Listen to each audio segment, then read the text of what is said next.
அஸ்ஸலாமு அலைக்கும். Welcome to my channel. இப்போ நம்ம என்ன பார்க்க போகிறோம்னா, ஒரு சூப்பரான ஒரு ஆரோக்கியமான ஒரு பால் சர்பத் தான் பார்க்க போகிறோம். பால் சர்பத்துக்கு எல்லாத்துக்கும் பிடிக்கும்னு நினைக்கிறேன். இந்த வெயில் காலத்தில் உங்களுக்கு சூப்பரான ஒரு பால் சர்பத் தான் பார்க்க. ஃபஸ்ட்டு பால் காய்ச்சி வச்சுக்கோங்க. கெட்டியாக காய்ச்சி வச்சுக்கோங்க. பாதாம் பிசின்னு சப்ஸா விதை ரெண்டையும் தனித்தனியாக ஊற போட்டுக்கோங்க. 2 ஊற போட்டாவே உங்களுக்கு நிறையா வரும். பாருங்கள், பாதாம் பிசின் சப்ஸா விதைன்னு கேட்டு வாங்குங்க. ஏன்னா அது எள்ளு மாதிரியே இருக்கும், கன்ஃபியூஷன் ஆகிக்காதீங்க. பாருங்கள், இந்த வீடியோவில் காமிச்சிருக்கேன் சப்ஸா விதைன்னா எதுன்ட்டு.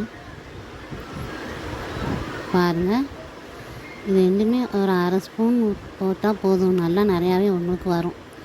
2 பேர் 3 பேர் வந்து சாப்பிட்லாம். பாருங்கள், இது நல்லா ஊற போட்டு ரெண்டையும் எல்லாம் மிக்ஸ் பண்ணிக்கோங்க. நான் ரோஸ் எசன்ஸ் ஊற்றிருக்கேன். நீங்கள் எந்த எசன்ஸ் வச்சுருக்கீங்களோ ஊற்றிக்கலாம். லெமன் மட்டும் போட்டுறாதீங்க. லெமன் போட்டால் பால் திரிஞ்சிரும். அதனால் ரோஸ் எசன்ஸு இல்லைன்னா நாவப்பழ எசன்ஸுன்னு விற்கும். கடைங்கள்லாம் இப்போ அவைலபிளாக தான் இருக்குது. அதை வாங்கி நீங்கள் ஊற்றிக்கலாம். பாருங்கள், சூப்பராக வந்துடுச்சு உங்களுக்கு பால் சர்பத்து.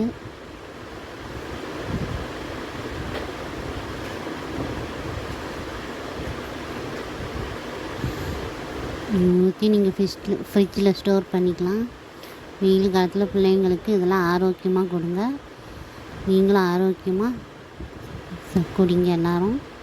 இது நோன்பு வச்சுருக்கவங்களுக்குலாம் இது நல்லது, வயிற்றுக்கு அவ்வளோ குளிர்ச்சியானது. குடித்து பார்த்துட்டு எப்படி இருக்குதுன்னு சொல்லுங்கள். லைக் பண்ணுங்கள், கமெண்ட்ஸ் பண்ணுங்கள், சப்ஸ்கிரைப் பண்ணுங்கள். ஓகே ஃப்ரெண்ட்ஸ், பாய்.